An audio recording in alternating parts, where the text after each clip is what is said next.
All right. Hello, everyone.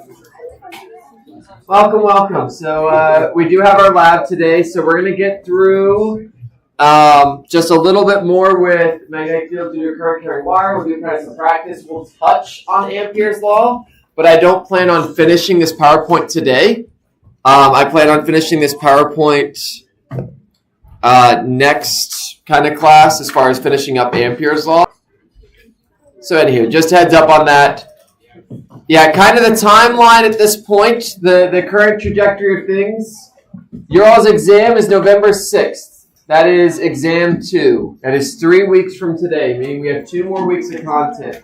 So the plan is we're going to start Ampere's law and finish Ampere's law on Tuesday. On Tuesday, we're going to start Faraday's law, all the laws. Faraday's law is going to explain, so we've learned that, how to make motion from a magnetic field. So we learned that magnetic fields result in forces. We're going to learn how to do the opposite. We're going to learn how to go from forces, effectively, to current. So we've learned how to make electricity into motion. We're going to learn how to take motion and make it into electricity. That's what Faraday's law is going to teach us. A generator and an electric motor are just the opposites of each other. If you think about what a motor does, a motor converts electrical energy into motion. What does a generator do? It converts motion to electricity.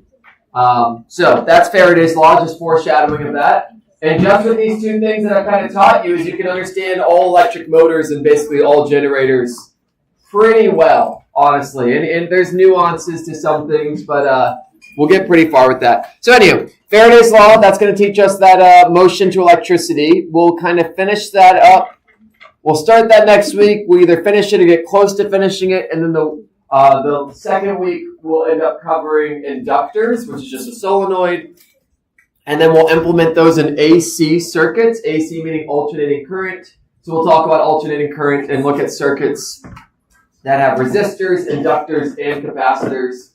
And the reason we're going to look at those is because some circuits use alternating current. Like, that's just the thing. So, great. That's a timeline, and that'll be everything that'll be on the test. So, great. Then we'll do our review day, and it'll be a great time. All right, so we'll do the joke first, yeah. All right. I'm reading a horror story in Braille. Something bad is going to happen. I can feel it.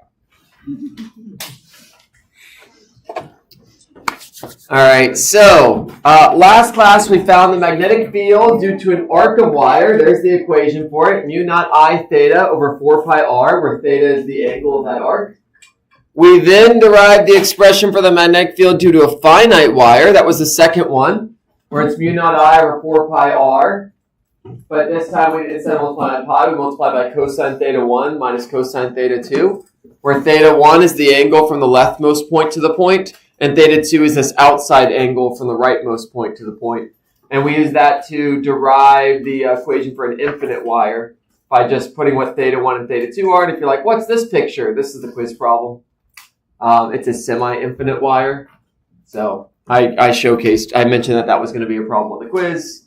That's going to open tomorrow. Yay. All right, so and then we practiced this problem, which was 2 infinite wires, find the magnetic field at some point P.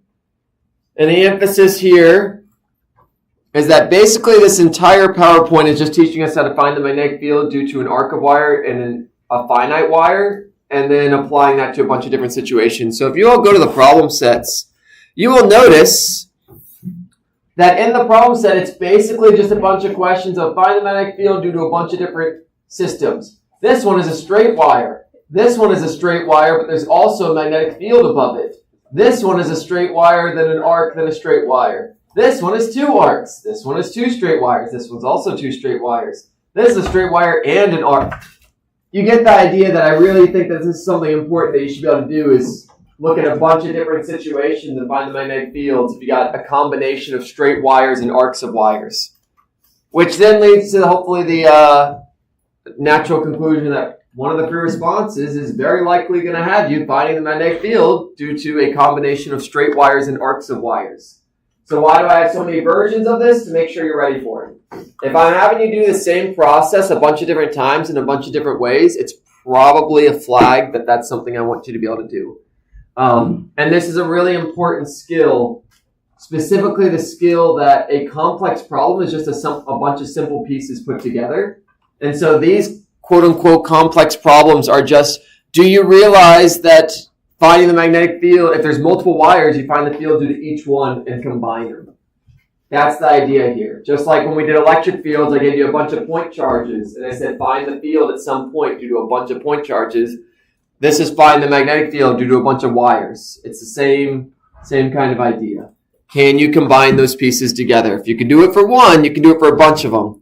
And so we just practice that technique though. So, to that end, let's practice another one. Reminder, you can add them all up, but you do need to break into components. Don't forget about that.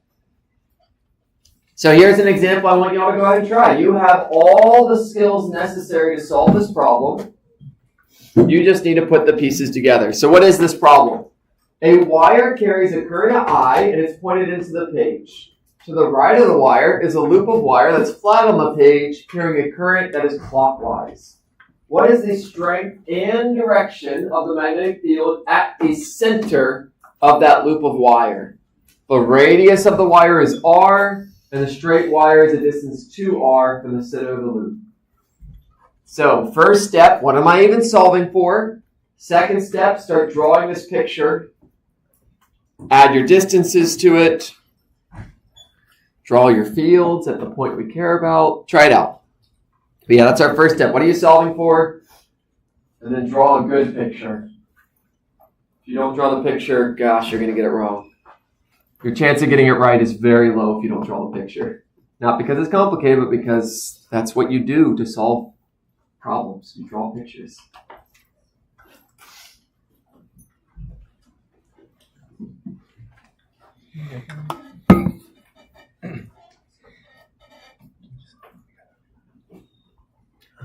Because one's down. Also, this one's into the page. Sorry, no. That one's down. This one's into the page. So they're back. So you got to do the square. The magnitude. Yeah. So it's a line. But this would work for component for this case. Oh, yeah. That is totally valid. Okay, yeah. But since But I want the whole strength. since I want the type, yeah. Gotcha. That is correct in vector form. Okay. Yeah. That's very mathematically good. And honestly, if this was a English class, that would have been better. Yeah, that's actually a better answer than come up. They're both valuable in their own ways.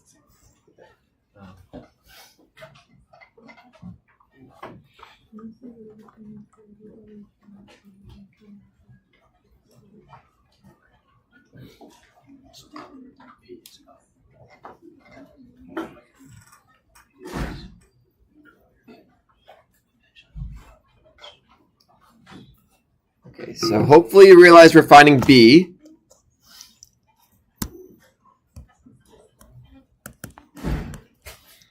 Next thing is you should be drawing the distances given in the picture.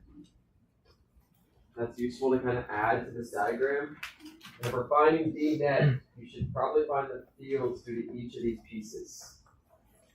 Remember, complex problem is just a bunch of simple pieces strung together.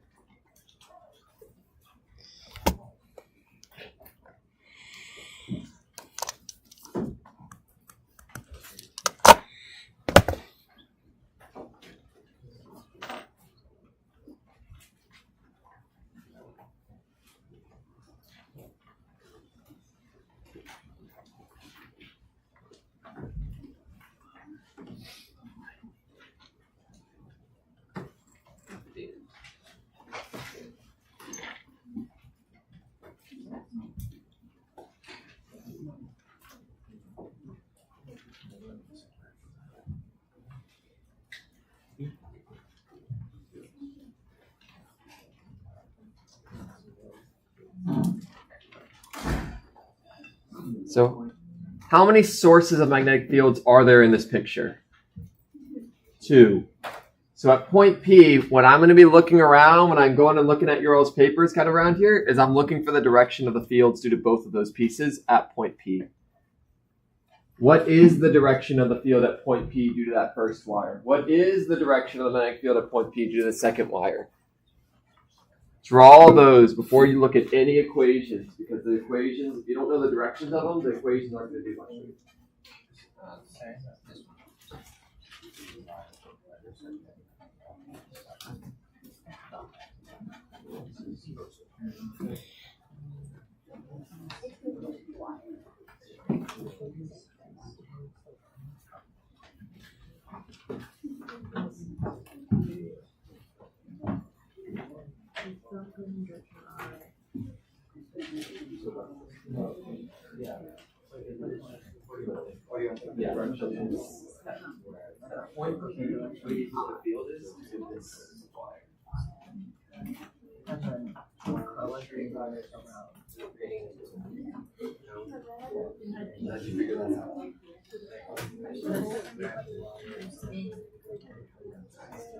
Makes a nice beautiful circle. Which way does the circle?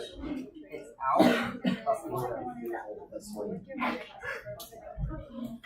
Yeah, makes a big old circle. And that circle points. All right, great. That's what we're doing out. That's done. Which way does the field point us in the direction? Figure that out. Why did you make your face go this way? Why not this way? Which one are you talking about? This straight line here, or Yeah, this one. Yeah, that one goes clockwise. So one field is down. Just down. But just facing down. Yeah, just take that and then draw a big circle around it, going through it, and then do it straight. How the current goes over, or how the field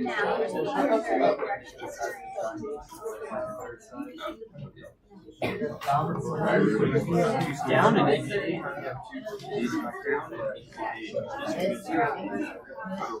Yeah. and then you're no, it's just a vector. Goes down. Is the circle not straight up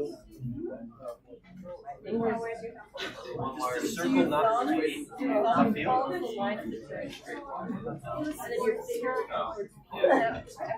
And then you're creating the field, you're doing the current. I'm gonna walk over the board out. So straight wire. We got a couple options. What do you get for the So we gotta grab the wire. And my fingers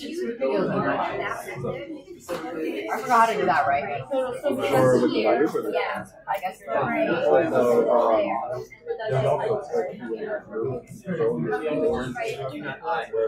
the more blunt way is that you're coming to Oh my god. That was before a full loop.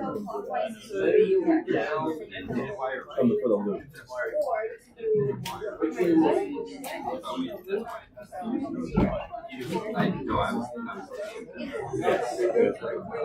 My finish is we don't have the length of the wire, so it could be so So the wire. I gotta go with the straight wire. otherwise it would give us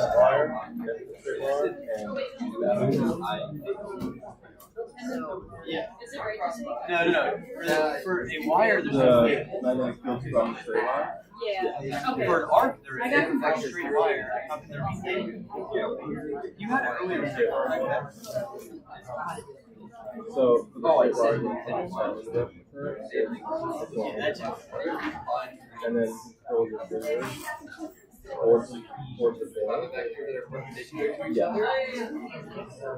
And yeah, that was the whole like two vectors all to each other. Oh.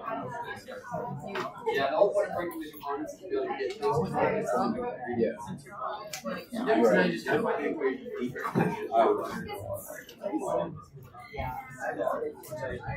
Here is less strength.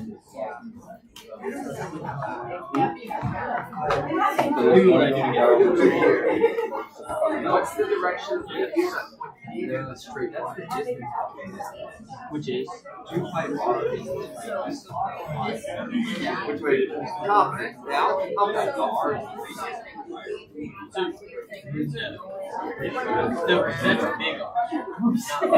Around. Little R is usually Very good. Finger towards the point. Which way is your palm point? Down. So then it, this wire is down. Where you roll out of wire. And which way is the field to the circuit? We wrap our fingers around it. The looping wire. So I have an arrow that's down. And I have an arrow that's down to the page. How do I align to the fingers? I did. It depends on the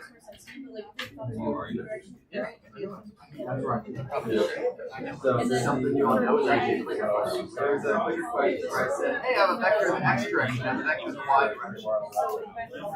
Find it. My dagger, if you ever have vectors that are perpendicular, they form two sides of a triangle. The net vector is the closest. So go ahead, know that two vector. Now you just need to find the values of each of the vectors, and then use my dagger to do that. Got it.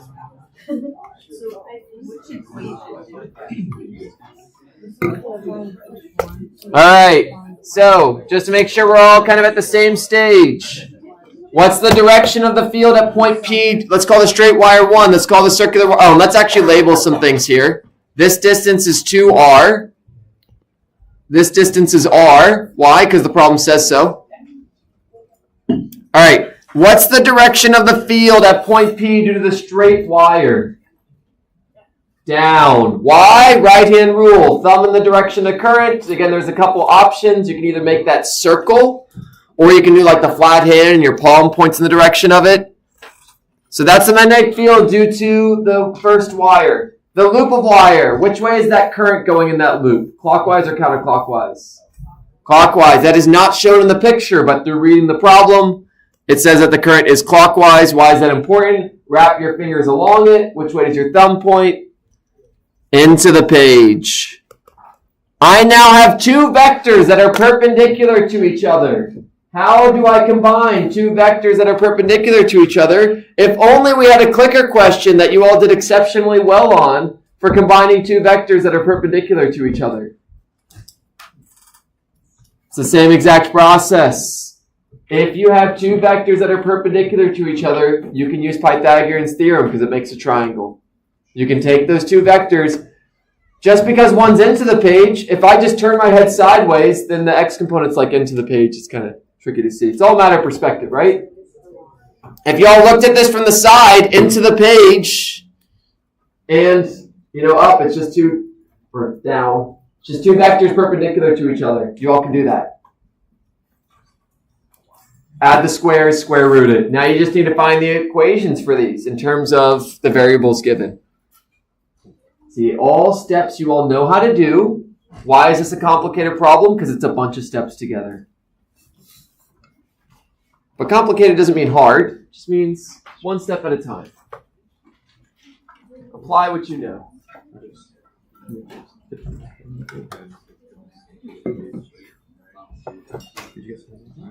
This should come out really nice.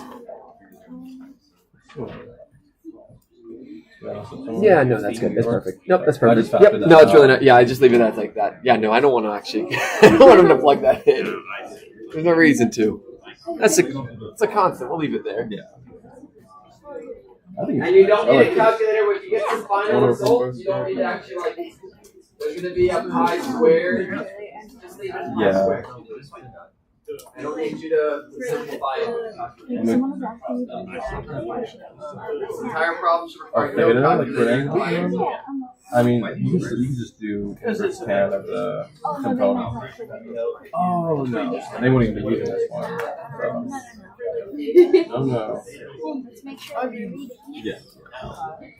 Yeah. I mean, to be fair, it's like they don't. We're always just assuming infinitely long. Yes. All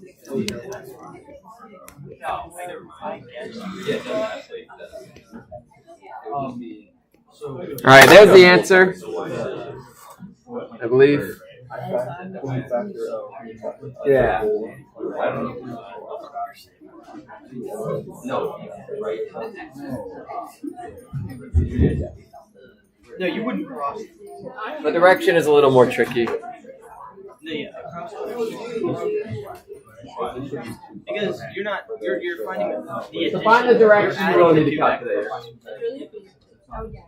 You're not finding. There's no escape from that. Yeah, no, you're right.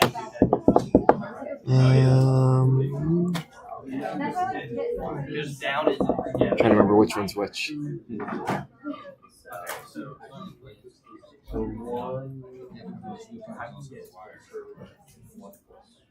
Yeah. If the point is on the wire, whether into the page or around it, doesn't feel any field, right? Or have any field. Yeah. Due to the wire itself. Due to the A other wire. straight wire. A straight wire does not make a field where it's located. Okay. A circular wire can make it. I've never. Okay. Yeah, I've never. A circular wire tech, I think, can make a field where it's located because there's other pieces of the wire that affect it, but a straight wire. Now we will use Ampere's law to find inside of wires. So very towards inside we can find it, but at like dead center. Yeah. And we'll see that with Ampere's. We'll prove that. Is this saying that the straight wire is Yeah. If it doesn't specify, it's infinite. Yeah. If otherwise, that's exactly. otherwise you need to know. Otherwise, you would need to know the length of it. Oh, that would be. And there is so like yeah. There will be some problems on the problem set, like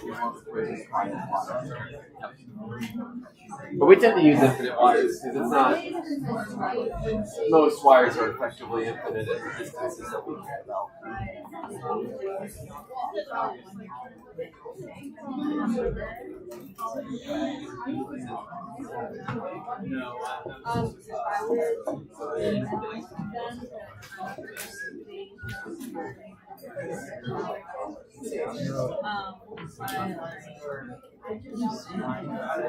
What did we have values? We don't need values for the angle. Oh, you're doing the angle? Yeah. That's what I'm doing. Yeah, good luck. I mean, I'm just doing inverse tangent, right? Yeah, so everything should cancel. Yeah. Remote. I don't have a paper over here, so Oh, I got you. not having a paper, not writing it out is a terrible decision, so that's why I'm like,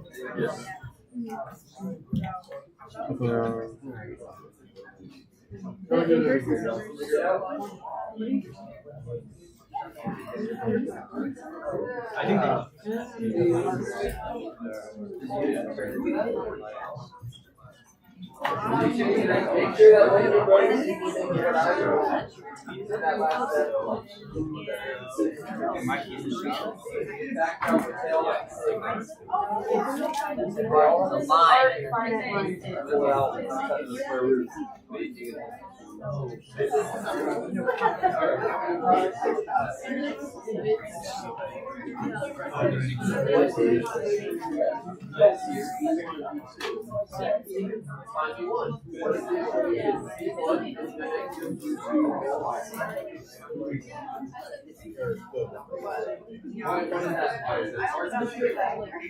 great, what's the equation for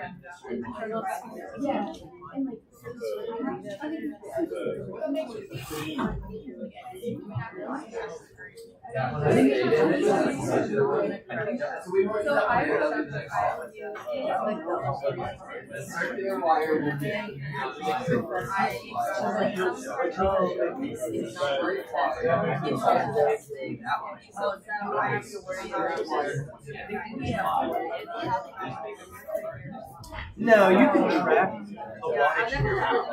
I really have no idea. Be careful.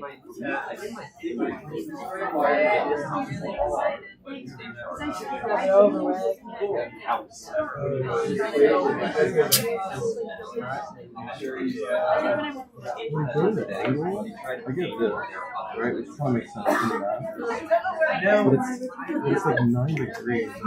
Good, you got 9 degrees? I got 9 degrees. Okay, okay. Yeah, fantastic. So Okay. it's 9 degrees. They're so similar to be closer to 45, but It's 9 degrees below that. into the board. Yeah. Do you do Z up or Y up? This is why, yeah. So this is why I don't. This is why I don't use X, Y, and Z in this because, gosh, people use it so many different ways, and I have to I wish draw. it'd be just the one. Mathematician physicists have like two different ones they tend to use. I prefer Z up. So Yes, that's what we. Yeah. What do mathematicians use? Usually, the conventional one that I used was Z, X, and Y. yeah. That's the one that I'm using. When Oh I say really? something- Yeah, I do. Yeah, I would just I make that Y for myself. But if this is X, then that makes this X. Yeah.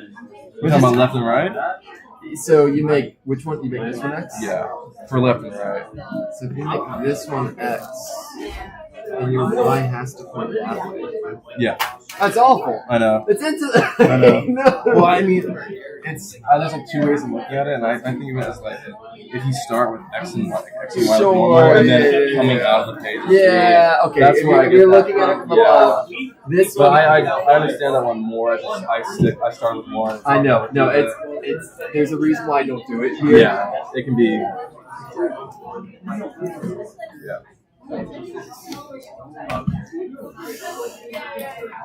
Even like describing this is awful. Below into the board is not a good description at all.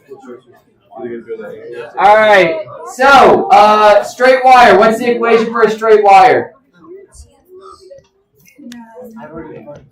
Mu naught times I. So it will be 4 pi r if it's a finite wire, because it'll be 4 pi r times cosine theta 1 minus cosine theta 2.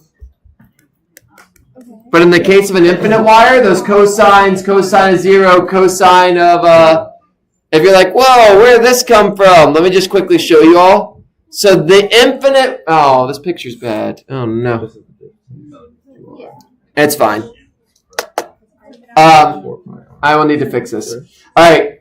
If the wire is infinite, we derived that last time. It's mu naught I over 2 pi r. Why? Because the first angle turns to 0, the second angle turns to pi. You get an extra factor of 2. It cancels out. We love it. So much fun. All right. So, great. That's the equation for the straight wire because it's an infinite wire. Now, something you got to be very important. This is not the right solution. This is not the solution because this is R1, where R1 is the distance from wire 1 to the point. In my picture, what is the distance from the wire to the point? It's 2R. So it will turn into 4R. I just need to do one more step to make it get there. So yes, it does become over 4 pi, not because the equation is 4 pi, but because my distance is 2R. Why is my distance 2R? Because the picture says so. This is why we draw things in the picture. It's very easy just to accidentally leave it as R and think R is R. Sometimes. Sometimes no. All right, B2, that one's going to be the equation for an arc, which is mu naught I theta over 4 pi R. In this case, we are blessed that R is R. Why? Because the picture says so. Pictures are nice. There's a reason we draw them. Without the picture, you're going to have to visualize it all in your head. And if you haven't made mistakes with that yet, you will. All right, mu naught I, my angle here is 2 pi. Why? It's a full circle. So the 2 pi is going to cancel with some of that 4 and things. So we get mu naught I over 2R. Now you just need to plug it into B-net. We got to square them. Why? Because they are perpendicular. Do you always do this? No. We only do this sum of the squares when the vectors are perpendicular to each other. How do you determine if they're perpendicular to each other? Your picture. If your picture is bad, your problem is bad.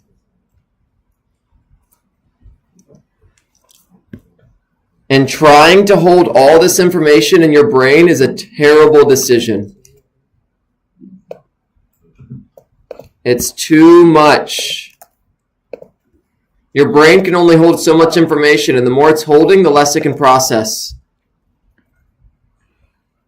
Make space in your brain by taking some of that information and writing it on the problem. All right, so b net is going to equal the square root of b1 squared plus b2 squared because they're perpendicular. That's the reason why, not because we always do this.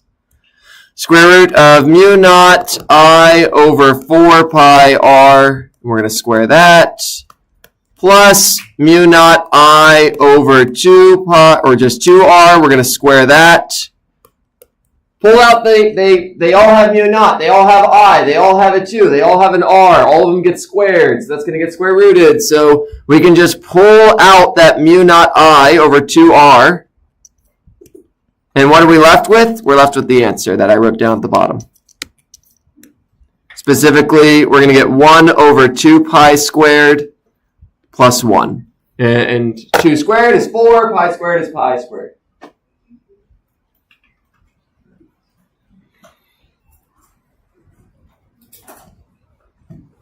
So we're just adding vectors. I say just adding vectors. I say that you've done this a lot. You've added vectors a lot. These vectors now just have new variables in them, but whatever. Variables are just made up numbers that haven't been plugged in yet.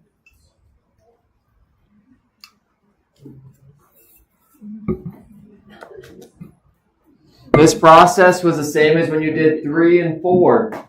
Those were just numbers. Now they're variables. And then I just did algebra to simplify it. Yeah. Now to get the direction is the next question.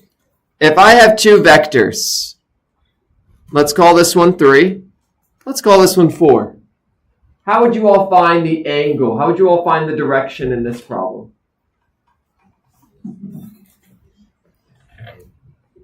We found the side of it. Yeah, how would you all find this angle here? Arctan, tan inverse. You could actually do sine inverse, or we have the final result, but tan inverse is the nice one. If you all wanted this angle, what's this angle? It's going to be tangent inverse of 4 over 3. Why? Because tangent is opposite over adjacent. You all have the same thing in this problem. It's just rotated. Kind of, it's a little bit more rotated. If I look at this from the side, I have a vector b1 that's down, and I have a vector b2 that's like into the board. I just rotated the perspective so I can actually draw them as arrows. So if I rotate my perspective, this is what it looks like. How do I make this into a triangle? I move b1 over here. Oh, look, it's a triangle. Again, I rotated our perspective here. That's the thing that I don't really know how to rotate perspective. If I looked at this from the side, I'm just going to call this a side view. Side view. Great, you all can do that. You can do tangent inverse of b1 over b2. If you're like, but I don't have any numbers, just plug in your equations and see what happens. You don't need any numbers.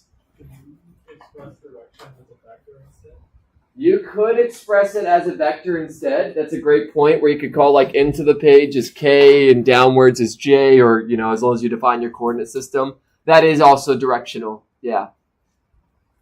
I'll be honest, I'm not going to probably ask one like this where the direction is like into the page, because my 9 degrees below into the board, what does that answer mean?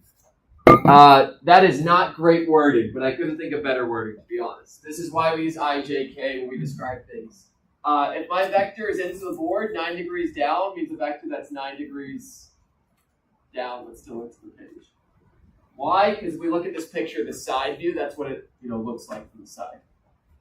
So it's there's a reason we use IJK notation when we write math and not into and out of and up and down. It's way less precise. IJK is very precise, as long as you know what direction IJK is. Now that gets a little funkier. But yeah, try it. Try to do tangent inverse of b1 over b2. You can do it. You have the equations. Just plug them in. If you're like, but what's going to happen? Try it. Don't be intimidated by trying it. You have the equations. Plug them in and see what happens. The worst thing you can ever have is a blank sheet of paper.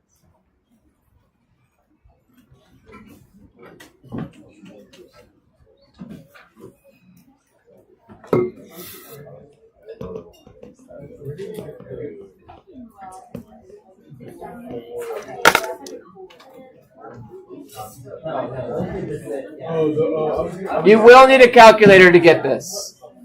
You can't do tangent inverse in your head. It's not happening.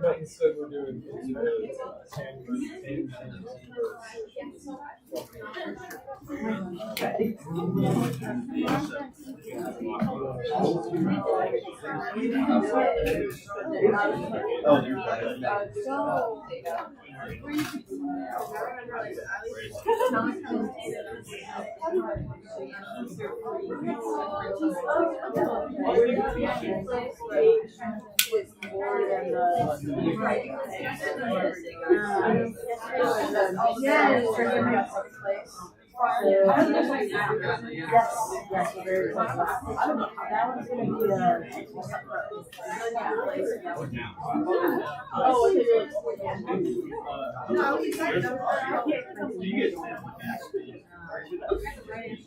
right. Did you all get the angle? Still working on it. All right. Yeah.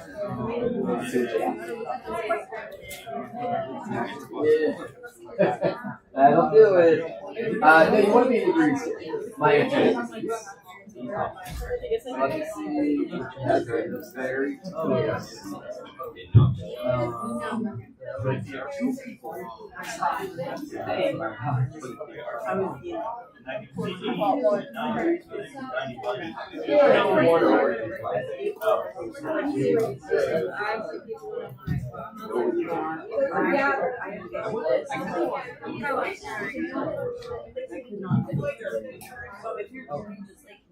What did you grade for? 100?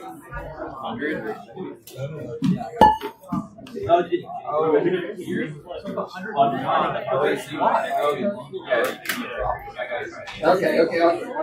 Yeah, mine, and you gotta be careful. Make sure you're actually divided by 1 over 2 pi, not 1 over 2 and then 1 plus pi.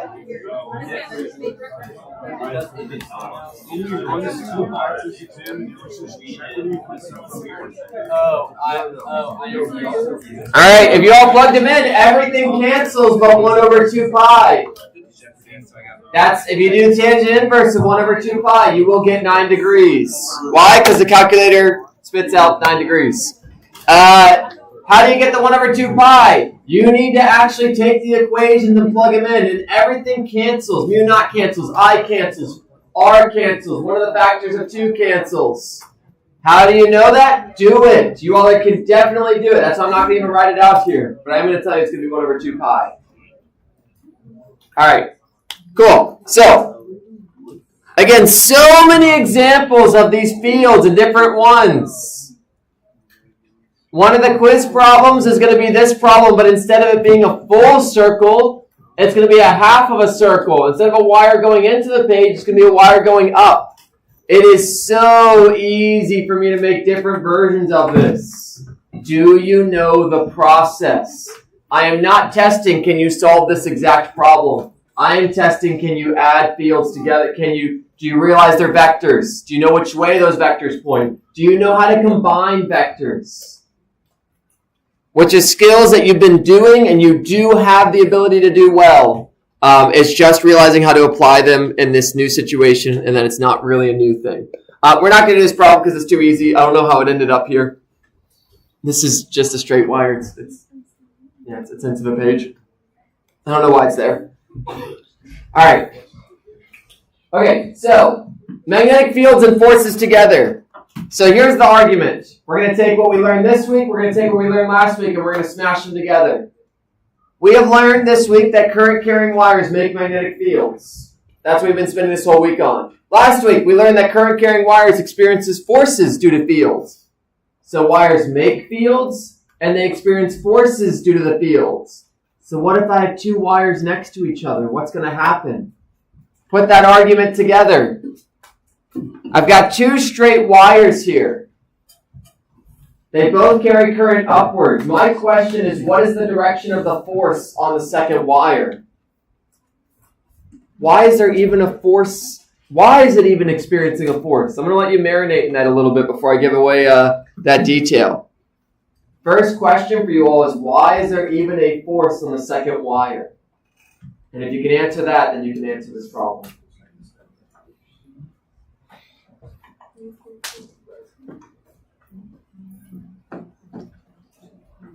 You have to answer that. Why is there a force on that second wire? If you do not know the answer to that, you will not be able to solve this problem.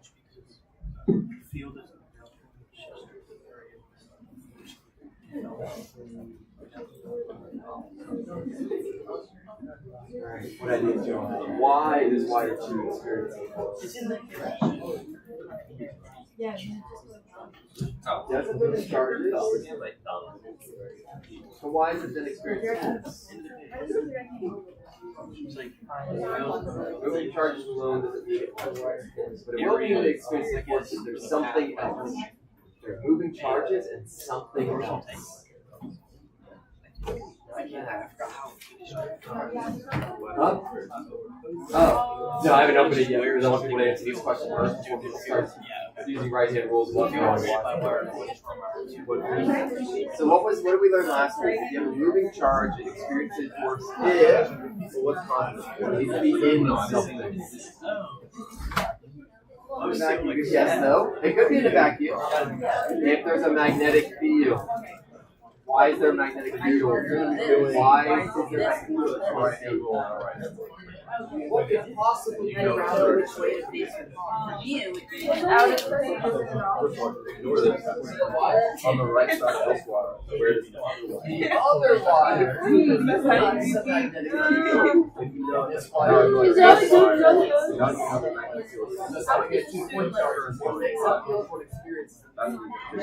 This wire makes a field. This wire experiences force. So, playing the process that shows us this. Now we can think about turn your code more in the direction of that.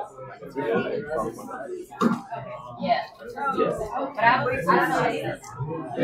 I feel like it changed because of the Alright, so what do y'all say? Why does the second wire experience a force?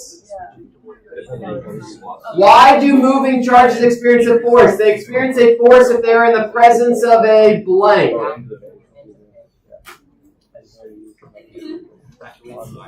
What do y'all think? A field. What kind of field? A magnetic field. Moving charges experience a force if there's a magnetic field. Great. I got some moving charges in this wire. But a moving charge cannot make a field where it's located. Why? The same reason an electric field cannot make a field where it's located. If only there was something else around it that could be making that field. Y'all tell me what that other thing is. The other wire. The other wire makes a field. Then the wire on the right experiences the field. This is the exact same, you're not going to do it the same way, but it's the same idea of 2 point charges. One makes a field, the other experiences a field. One wire makes a field, the other experiences that field. So, now you all have the process to solve this problem. Which way is the field? Wire 1 is going to make a field at point P. Which way is that field?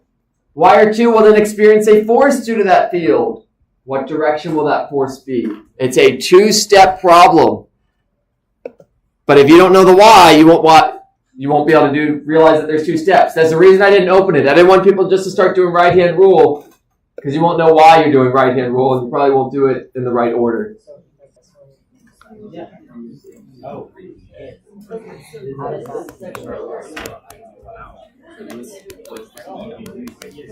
To the left, right? Yeah.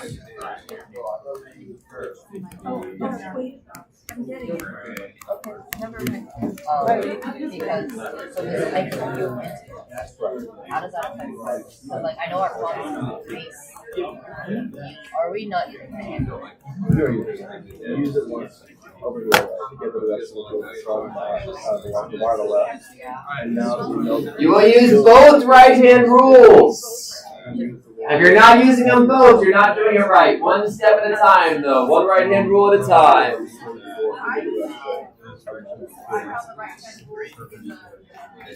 Yeah. Which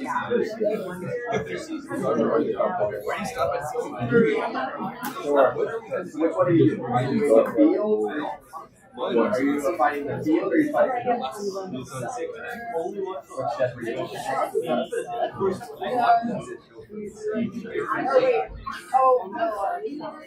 So, first step is we gotta find the direction of the field at point P due to the first one.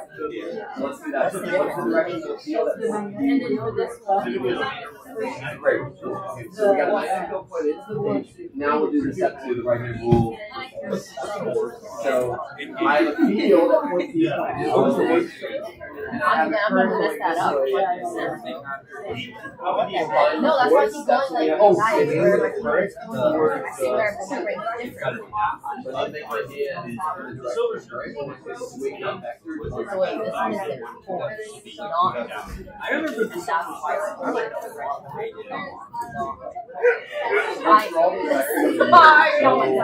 Current out, draw an arrow up. And then draw a V that's into the You guys are ready?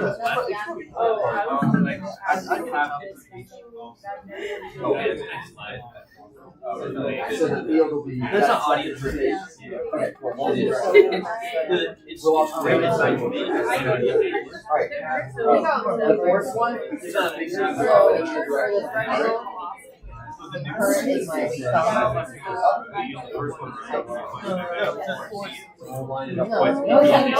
It's just a mark. my current is my thumb. In the direction of the point.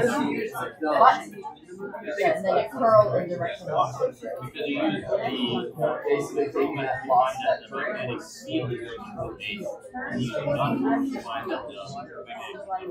Yeah, so we're two steps here. We find the field at P due And then we turn into it, and then wherever our thumb is, we're going to set out there. We're going to find the force on this wire. And then you got to swing my fingers. You do your fingers up. And we currently, we have them this way, we can't swing our fingers. We have them this way, we can't swing our fingers. Only that way, and your thumb is then perpendicular to that. So that's the there's current your thumb. All right. So give you all about 20 more seconds, but this is both right-hand rules. When you all do the force one, in my opinion, that right-hand rule number 1 is the harder one. Very important that your thumb is 90 degrees to your current. Remember, right-hand rule 2 is your fingers go in the direction of current. If your thumb is at an angle, you will get a wrong answer. The reason we do right-hand rule number 1 is the force is perpendicular to the direction of charge and the direction of the field. So, alright, to that end, your current's up, magnetic field's into the page. You need your fingers to be able to swing from up into the page, and your thumb will give you the force when you do so. So I'll give you all 5 more seconds. Alright, in 3, 2, 1. Alright, y'all, so the magnetic field is going to be into the page here. Why? That one seems to go pretty smooth for people. Thumb in the direction of current, it makes a circle around it. It points into the page there. Or thumb in the direction of current, point your fingers to the point, it points into the page. Both get you there. Now, to find the direction of the force. Weird. I did not click anything. Oh, my mouse clicked it. That one's just going to get deleted. Ignore that. My stylus clicked the thing for some reason. All right. You put your fingers in the direction. I want the force on this wire, so I'm going to put my fingers in the direction of this wire. My fingers need to swing towards B. B is pointed into the page. Currently, my fingers cannot swing into the page. If I do it this way, they can't swing into the page. If they do it this way, they still can't swing into the page. Which way can they swing into the page? That way. And my force is to the left. If you repeated this exact process, but on the other wire, you can repeat this whole process on the second wire, or you can remember one of Newton's laws. For every force, there is an equal and opposite force. If you all repeated this process, so this answer is to the left. If I instead asked what's the force in the left wire, it's going to be to the right. You can repeat this process and prove that for yourself, and it'll line up with Newton's third law. The left wire is going to pull the right wire to the left. The right wire is going to pull the left wire to the right. Fun fact, this is how an amp is defined. An amp is defined by The amount of current needed to make two PDA experience a certain force over a certain distance. You don't need to know that, but that's just a fun fact of how current is defined. This is the experiment they did to discover fields. That was actually one of the things at the very beginning of this PowerPoint. They put two current carrying wires and they got pulled towards each other. That's weird. Why? Because of the reasons that we've been discussing. So it all comes together.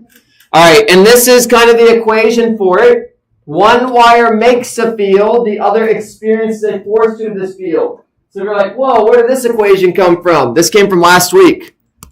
Remember, F equals I times L times B times sine theta. That's just the equation on a current carrying wire. If I want the force of wire 1 on wire 2, wire 1 makes the field. Wire 2 experiences the field. It experiences the force due to said field. It's still ILB sine theta. And then you can put what the equation is for an infinite wire. And in fact, we'll just do that. This will actually be the last problem we do, and then we'll take a break and then do the lab. So we did it with just directions. Go ahead and do it with, how long do I want to spend on this? I'm going to give you all a little bit of, okay, I'll give you a few moments to think about this problem, then I'll give you a jump start, because I want to get us a lot. Wire 1 carries a current of 30 amps upwards. Wire 2 carries a current of 10 amps downwards and is 3 centimeters to the right of wire 1. Wire 3 carries a current of 20 amp upwards and is 5 centimeters to the right of wire 2. What is the magnitude and direction of the force on a 25 centimeter length of wire 2? What is the first step? What am I solving for? What is the second step? Draw a picture. There is no, gosh, you do not want to read this problem draw a picture of this so you don't have to read this every single time.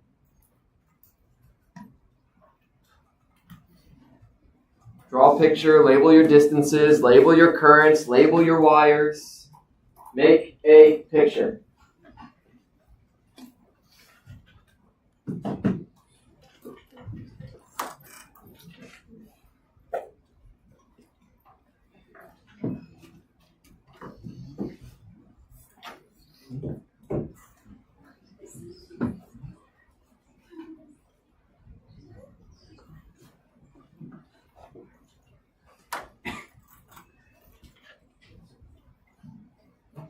Your picture better have 3 wires in it.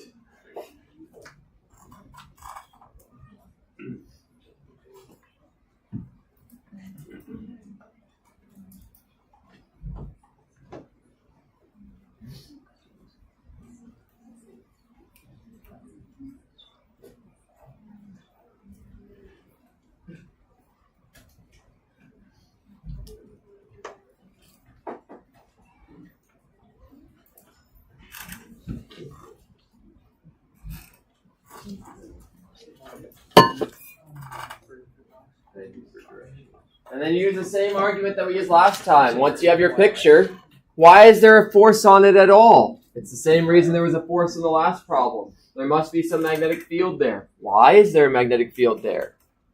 Go through the motions. Go through the logic.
Oh, and I'll put the answer.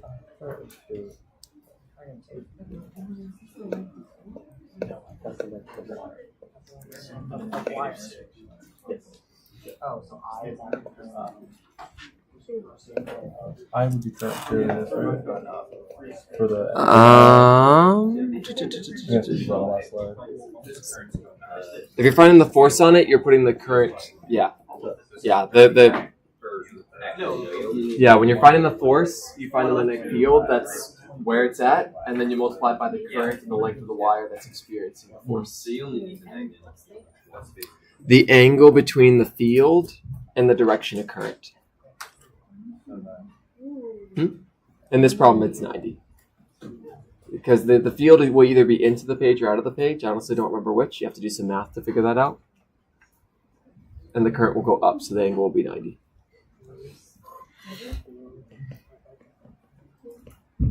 All right, so again, we go through the same motions. Why does it experience a force? You all tell me. Same answer we already said. Why does the second wire experience a force? What must it be in the presence of? Magnetic field. What's making that field? 1 and 3. So find the direction and find the magnitude of the field due to wire 1, where wire 2 is located. Find the direction and find the magnitude of the field where wire 2 is located due to wire 3. If they're in the same direction, those fields will add. If they're in opposite directions, you will need to define which way is positive and which way is negative. This problem puts every piece we've learned together. Which makes it a good problem in my mind.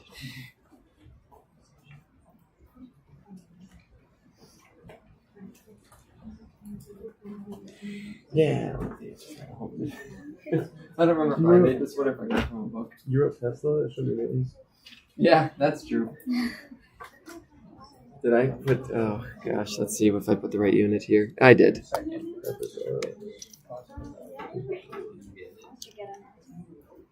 I'm halfway there. I'm just trying to figure out the direction of this one.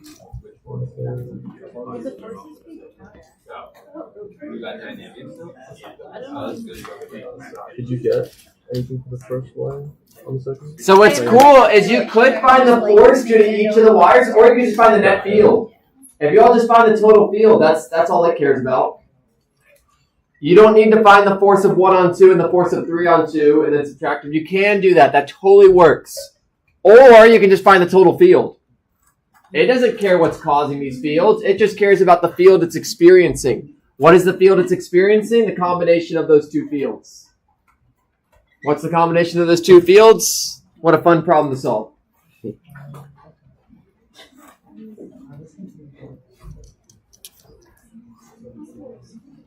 If you can do this, it's a great sign. If not, that's fine. It just means that you can determine what parts are complicated, and that's the part that should be practiced.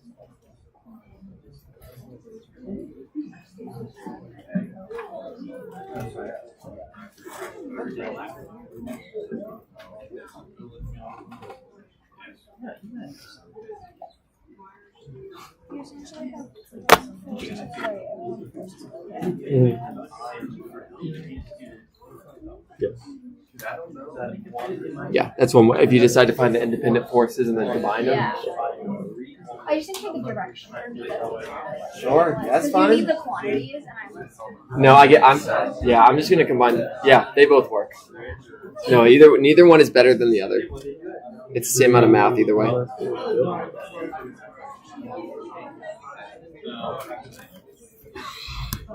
Did you get a number? Yeah. And you got the same one? Mm-hmm. Okay. So he, as he was saying, You did the you can, combining yeah, of these? but you can also combine the two magnetic fields and then plug that in. Okay, so you did the force. I did the two forces, yeah. Oh, I forgot that.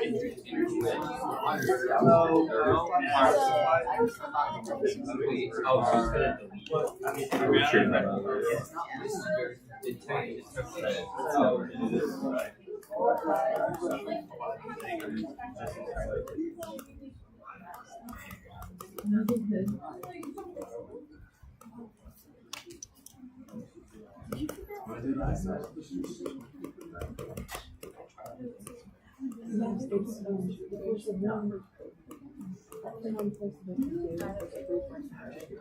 Okay.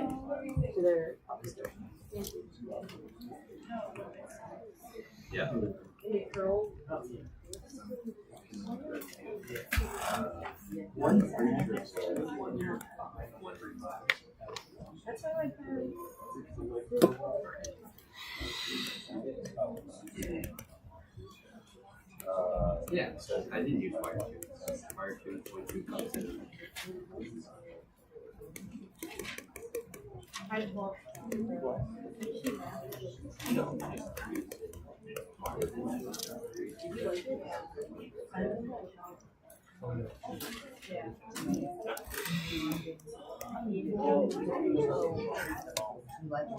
Oh. No, who is it?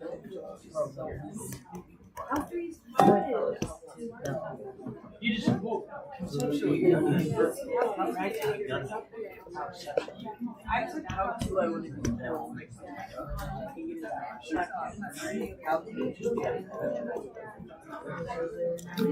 Alright, we get a B net that's negative. What does that mean? So I just plugged in numbers and I got each magnetic field. What does it mean for the net field to be negative? I define negative as into the page. So my net field is into the page. Why? Because the one B1 is bigger than B2 or bigger than B3. Why? Because it's closer and the current's larger. It's got both reasons why it's bigger. Great. So then the last step is just plugging it into ILB sine theta. So if I want the force on wire 2, it's going to be the current in wire 2 times the length of wire 2 times my net field times sine of theta. Theta is going to be 90 degrees. Why? Theta is between the direction of current and the direction of the field. So we end up just getting the current, which is 10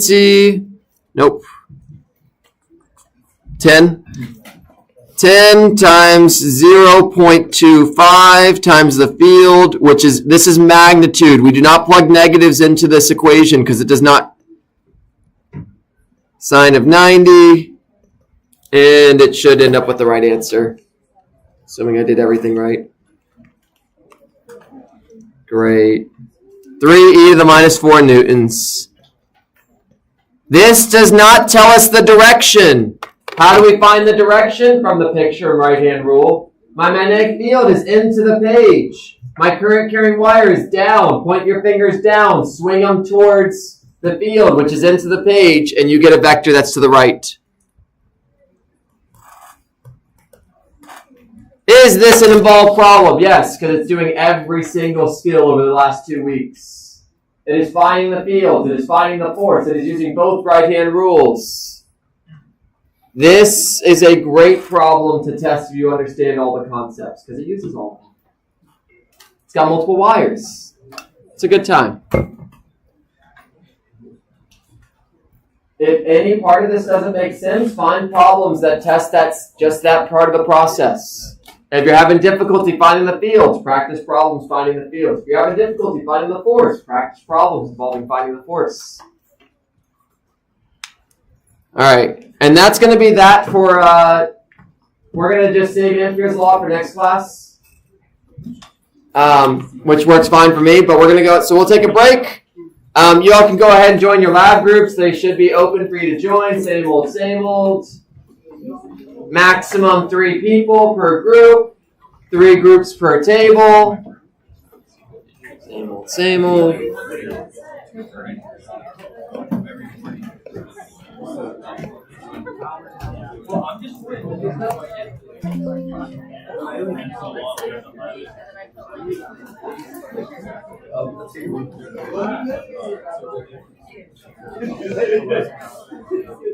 Question: Why'd you use the one with 2 pi R, not the 4 pi? That's the infinite wire. This is infinite though. These wires are infinite.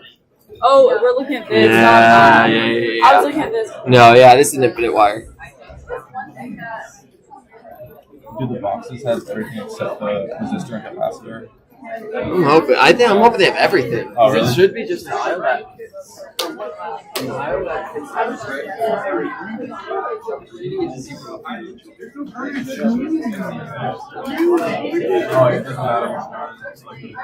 Oh, it does. But that's what they're going to have this year. I'm not going to know which one. But the beginning of the experiment does say, walk them through, and we'll chat about it. They should choose large visiting or large